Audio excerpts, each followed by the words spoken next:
Hello everyone, Tyler here. Today's going to be a short video to quickly go over how to implement displaying attack and movement ranges on cursor hover.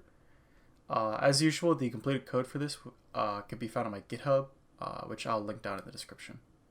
Okay, so first thing we're going to want to do is we're going to want to go to our gameboard GD script, and we're going to want to go to our djikstra's algorithm right here, and at the very top we're going to add var current underscore unit equal to units cell, and then we're going to change down here active unit to current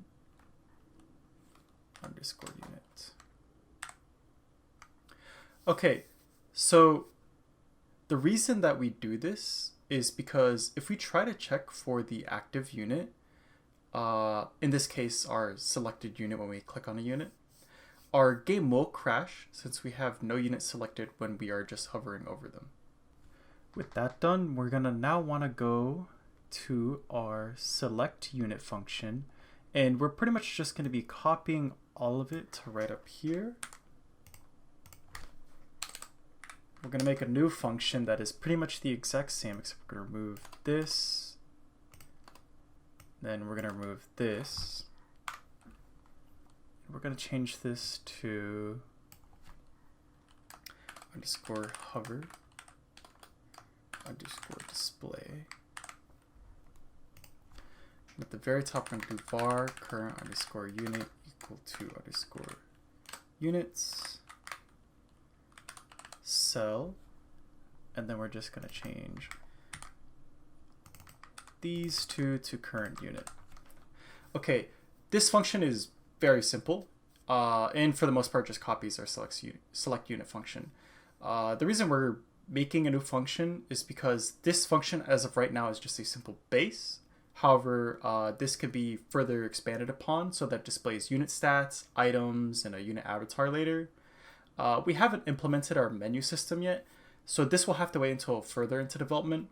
I will make an expanded video at a later point explaining how to do all of that, but for now we'll just leave it like this. Okay, we want to go lastly now to our onCursorMove function, and we're going to create a new else if do underscore unit underscore overlay is not equal to null and underscore walkable cells is not empty. And if that is true, we're going to do walkable underscore cells dot clear, and then we're going to do unit underscore overlay dot clear, and now we're also going to add another if, and we're going to check if the units dot has new underscore cell and active underscore unit is equal to null, and if that is true we will run our hover display function, and we're going to send it the new cell that we have.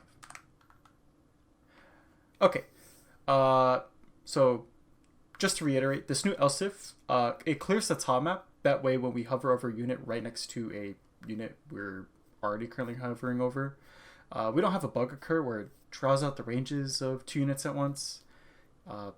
This might be a bit confusing for an explanation, but if you want to see the bug, you can remove this else if and see it actually happen. That, or you cannot and just trust me.